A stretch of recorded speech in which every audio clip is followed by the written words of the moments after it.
इस वक्त की बड़ी खबर यह है कि प्रधानमंत्री मोदी के दखल के बाद यूक्रेन पर संभावित परमाणु हमला टला है।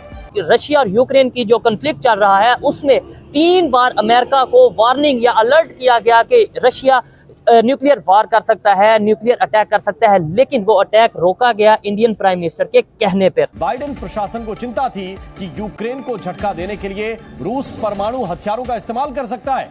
इसे लेकर प्रधानमंत्री मोदी से संपर्क साधा गया और पुतिन से मोदी के बेहतर संबंधों की वजह से ही यूक्रेन पर संभावित परमाणु हमला टला था। और इसी बेस पे इंडियन प्राइम मिनिस्टर को नोबेल पीस अवार्ड मिलना चाहिए।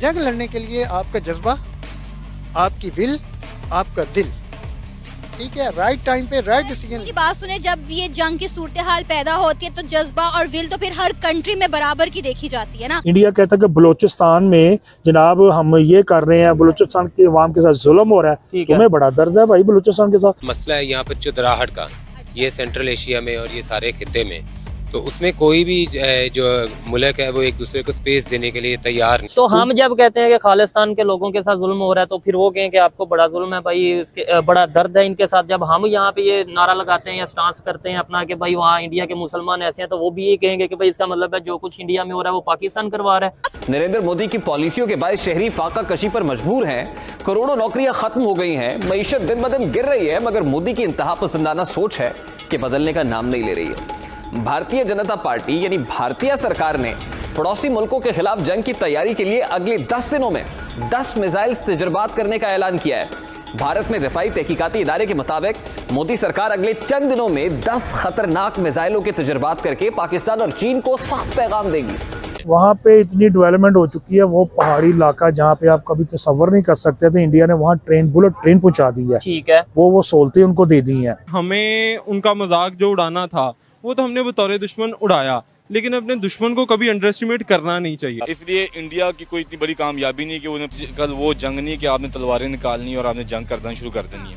आजकल जंग है मीडिया की, आजकल जंग है ये आपके साइबर सिस्टम की। भारत ने खत्ते में असलहे की एक नई दौड़ का आगाज कर दिया है। पाकिस्तान इससे कबल कई बार आलमी बरादरी को नरेंद्र मोदी के इंतहा पसंदाना नजरियात के बारे में खबरदार कर चुका है।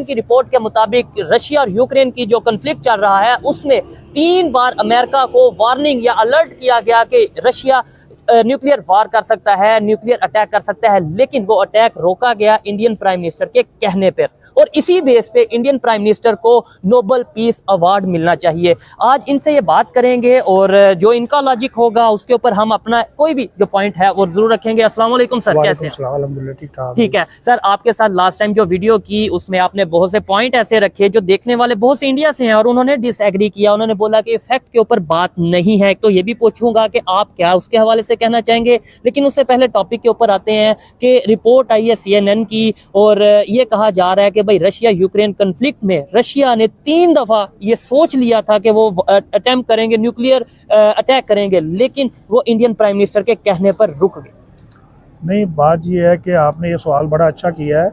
ये इंडिया के अभी इतना काबिल नहीं हुआ कि वो रशिया उसकी बात मान जाए। अच्छा, वो उसका इत्तेहादी जरूर है, असला वगैरह खरीदते हैं उनसे वो, लेकिन ये जो है ना रशिया के जो हैकर थे वो इतने काबिल थे कि वो अंदर तक घुस गए थे इनके। ठीक है, और ये सारा जो रशिया यूक्रेन की जो वार हो रही थी, इसमें एक ब्रिज आता है रशिया में यूक्रेन के दरमियान, उसको जो तबाह किया था, डिस्ट्रॉय किया था, वो किया था यूक्रेन ने, ये कहते हैं, लेकिन यूक्रेन ने नहीं किया था। अच्छा। वो किया था जर्मन ने। ठीक है, लेकिन जर्मन की जो एजेंसियां थी, इनकी खुफिया मीटिंग हो रही थी, उनके जो हैकर थे उन्होंने इस बात को पिक कर लिया और पूरी 30 या 35 मिनट की ऑडियो थी वो रशिया ने मनोवन चला सर वो इट शोज कि चाइना जो है वो फौजी लिहाज से इनसे बहुत आगे है। ठीक है, तो ये तो बिल्कुल वही स्टूडेंट वाली बात है कि अगर वो 10 दफ़ा फेल हुए और 11वीं अटेम्प्ट में वो अपनी क्लास में पास हो गए, तो इंडिया का जो मीडिया है वो बहुत अच्छा खेलते हैं, हर लिहाज से अच्छा। लेकिन सर कि चाइना तो दूर की बात है, चाइना तो बहुत बड़ा मुल्क है। ठीक है, तो आप ज़रा पाकिस्तान से उनका कंपेयर कर ले, उनके 22। आपको लगता है कि पाकिस्तान इंडिया से आगे है? मैं आगे की बात नहीं कर रहा, आप बात कर रही हैं फाइटिंग की, दो चीज़ें होती हैं। इकोनॉमी में चाइना आगे है हमसे, आईटी में चाइना आगे है हमसे, सॉरी इंडिया आगे है हमसे। I totally agree with you. लेकिन आप ये कहें ना कि इंडिया कोई इतना सुपर पावर हो गया कि पता नहीं, वो कहे कि मैं ही मैं हूँ, ठीक है, ऐसा कुछ नहीं है। एक जंग लड़ने के लिए हथियार काम नहीं करते होते। जंग लड़ने के लिए आपका जज्बा, आपकी विल, आपका दिल, ठीक है, राइट टाइम पे राइट डिसीजन। ठीक है, जर्मन का जो भी रोल रहा, लेकिन इस टाइम मेन जो टॉपिक है या जो मेन मुद्दा है वो ये है कि let's suppose Indian prime minister के कहने पे अगर ऐसा हुआ है तो फिर उन्हें नोबेल पीस अवार्ड मिलना चाहिए। क्या कहना चाहेंगे? आपने ये बोला कि भाई अभी इंडिया की ये पोजीशन नहीं है कि रशियन की बात माने। आपको नहीं लगता कि दुनिया की 5वीं बड़ी इकानमी है, अमेरिका के साथ भी अच्छे रिलेशन है और रशिया के साथ भी अच्छे रिलेशन है, इंडिया के अलावा कौन सा ऐसा कंट्री है जिसके दोनों साइड पे अच्छे रिलेशन है और वो जंग को रुकवा सकता था या न्यूक्लियर अटेम्प्ट को रुकवा सकता? अगर रशिया किसी की बात मानेगा ना तो वो सबसे बड़ी बात ये चाइना है। ठीक है, और लेकिन चाइना क्यों चाहेगा कि अमेरिका के ऊपर या यूक्रेन के ऊपर इस तरीके से? चाइना जो है ना, चाइना की रशिया बात मानता है, रशिया चाइना की बात मानता है। और आप कहे ना कि इंडिया जो है वो इंडिया की बात मान के तो वो कहेगा जी इसके आप ये काम ना करें, ये कभी भी नहीं हो सकता। आपको शायद इल्म नहीं है कि मेरा ख्याल 20% तो वो यूक्रेन पे कब्जा कर, वो तो जंग जीत चुके हैं। रशियन जो है वो जंग जीत चुके हैं। ये रशिया जो है, यूक्रेन के जो वजीर आजम है वो वेलेंस्की नाम है उसका गालिबन, वो तो मस्खरा है। शायद आपको पता हो, थिएटर आर्टिस्ट है वो। जगदर अमेरिका कह रहा है मुझे असला दो, मुझे हथियार दो ताकि मैं जंग लड़ूं। और आपको पता है कि यूक्रेन को इस वार में हथियार कौन देता रहा है? कौन देता रहा है?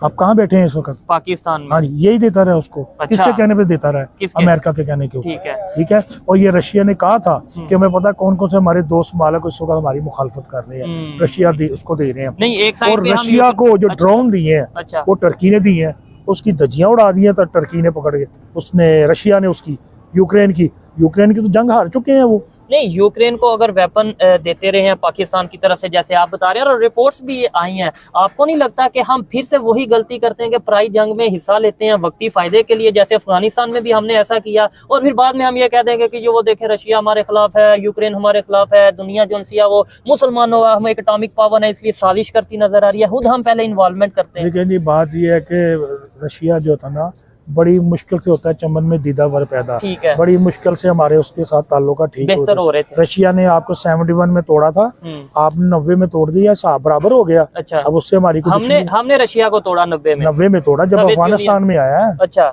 आपकी जर्नैल बैठते थे 3-4 इधर और 15 जर्नल वहां बैठते थे, सारा असला यहीं से जाता था। ठीक है ना, यहीं से जाता था।